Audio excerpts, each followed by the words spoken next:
Dalam belajar bahasa Jepang, ada permainan unik yang menggunakan flashcard atau menghafal kotoba dan kanji.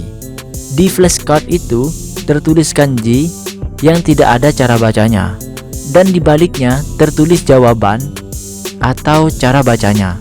Assalamualaikum teman-teman, ketemu lagi bersama saya Muayan dalam segmen Bukan Sensei. Oke, dalam segmen Bukan Sensei kali ini kita tidak akan belajar bahasa Jepang, namun saya akan ngasih tahu bagaimana cara belajar bahasa Jepang secara efektif.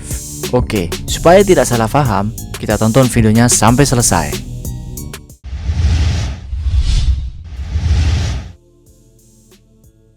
Oke, pernah nggak sih kita belajar bahasa Jepang, baik itu kotoba, bunpo, kanji, dan lain-lain, tapi sulit sekali untuk mengingatnya atau mudah lupa lah. Kalau kalian merasakan hal ini, kalian berada dalam video yang tepat. Lupa itu sebenarnya sesuatu hal yang wajar banget, karena otak kita itu ibarat mesin yang sangat bagus untuk memproses informasi, tapi kurang optimal untuk mempertahankan informasi. Ada salah satu teori yang menggambarkan bagaimana cara otak kita mengingat sesuatu. Seseorang psikolog dari Jerman melakukan eksperimen terhadap dirinya sendiri terkait kemampuan manusia untuk mempertahankan informasi yang dipelajari. Psikolog ini namanya Hermann Ebbinghaus, asal dari Jerman. Beliau membuktikan melalui teorinya, yaitu Forgetting Curve. Berikut adalah tabel Forgetting Curve. Dari Forgetting Curve, kita bisa paham bahwa manusia akan cenderung melupakan hal yang dipelajari. Lebih tepatnya, setelah 1 hari mempelajari sesuatu, kita hanya bisa mempertahankan 33% dari materi yang kita pelajari. Sekarang pertanyaannya, bagaimana cara belajar efektif agar tidak gampang lupa? Mari kita lakukan hal berikut ini. Yang pertama, pengulangan berjeda atau speech repetition. Mohon maaf ya kalau pronunciation saya kurang tepat. Intinya seperti itu. Pengulangan berjeda atau speed repetition yaitu mempelajari ulang suatu materi dengan jeda yang spesifik berkali-kali supaya lebih bisa kita ingat dalam jangka waktu yang panjang. Misalnya, kita belajar bunpo, kotoba, kanji.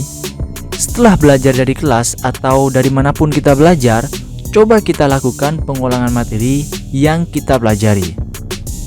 Lalu, kita berikan jeda antara sesi pengulangannya dan lakukan pengulangan itu berkali-kali.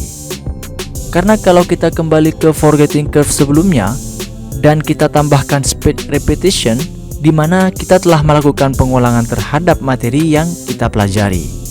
Kalau kita melakukan pengulangan berkali-kali dengan jeda yang lebih banyak, daya ingat kita terhadap materi tersebut akan semakin kuat dan penurunan ingatan kita akan semakin sedikit.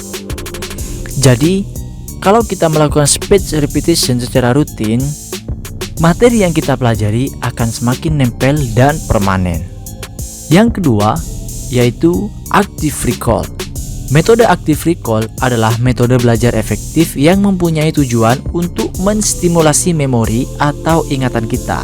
Active recall adalah salah satu metode belajar dengan cara mengingat kembali hal-hal yang pernah kita pelajari. Menggali kembali informasi di dalam otak kita itu akan membantu dan memperkuat hubungan antara informasi-informasi yang lain di dalam otak kita. Dalam metode ini, kita harus memberanikan diri untuk bertanya dan kita harus memberanikan diri juga untuk menjelaskan ulang materi yang pernah kita pelajari ke teman-teman kita. Dalam belajar bahasa Jepang, ada permainan unik yang menggunakan flashcard atau menghafal kotoba dan kanji. Di flashcard itu tertulis kanji yang tidak ada cara bacanya, dan di baliknya tertulis jawaban atau cara bacanya dengan hiragana beserta artinya. Jadi, dengan flashcard ini bisa memudahkan kita untuk menerapkan cara belajar active recall. Bagi teman-teman yang saat ini lagi belajar bahasa Jepang, pasti udah tahu tingkatan atau level-level bahasa Jepang, yaitu mulai dari N5 sampai N1. Kalau kita belajar bahasa Jepang supaya tidak salah paham, Normalnya kita belajar dari dasar dulu, yaitu N5, N4, N3, N2, dan N1, supaya lebih tertib belajarnya. Ketika saya belajar bahasa Jepang ini, saya teringat cara belajar dari Elon Musk. Siapa sih yang gak kenal Elon Musk? Pengusaha yang sangat sukses dan memiliki pengetahuan yang luar biasa sehingga mampu mendirikan perusahaan Tesla, SpaceX, dan PayPal. Kira-kira apa sih yang dilakukan oleh Elon Musk untuk bisa punya pengetahuan yang sangat beragam sampai bisa memimpin perusahaan dalam industri yang berbeda ini? Prinsip belajar ala Elon Musk. Elon Musk pernah berkata, penting untuk kita agar melihat pengetahuan bagaikan pohon. Pastikan kita menguasai dan mengerti prinsip fundamentalnya atau batang utama dan cabang besar. Baru lanjut ke detail kecil lainnya, seperti dedaunan. Ketika kita mau belajar bahasa Jepang atau kita belajar hal-hal baru, bayangkan kita lagi menanam pohon pengetahuan kita. Sama halnya dengan baca buku cerita. Kalau tiba-tiba kita langsung membaca bab 7 tanpa baca bab 1 terlebih dahulu, kita menjadi tidak paham alur ceritanya. Nah, untuk mengerti alur ceritanya, kita harus mulai baca dari bab 1 dulu, baru lanjut ke bab-bab berikutnya secara berurutan. Nah, seperti belajar bahasa Jepang ini, tingkatan paling tinggi di dalam level belajar bahasa Jepang yaitu N1. Mulai dari N5, N4, N3, N2, dan yang paling tinggi yaitu N1.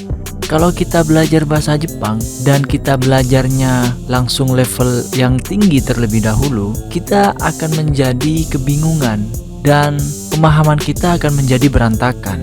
Nah, agar tidak seperti itu, mari kita lakukan cara belajar yang efektif ala Elon Musk. Nah, kita harus tahu dari level yang paling dasar terlebih dahulu. Khususnya buat teman-teman yang saat ini lagi belajar bahasa Jepang, semangat untuk mengejar target level bahasa Jepang, dan ketika ujian semoga diberikan kelancaran dan mendapatkan hasil yang diinginkan. Dan buat teman-teman juga yang mau berangkat ke Jepang dengan persyaratan bahasa Jepang yang harus upgrade, semoga video ini bermanfaat dan bisa membantu teman-teman semua. Dan jangan lupa untuk upgrade terus level bahasa Jepang kita dan pantangi terus belajar bahasa Jepang di Mapan Indonesia dalam segmen Bukan Sensei. Sekian dari saya. Apabila ada yang perlu dikoreksi, silahkan komen di kolom komentar ya. Terima kasih.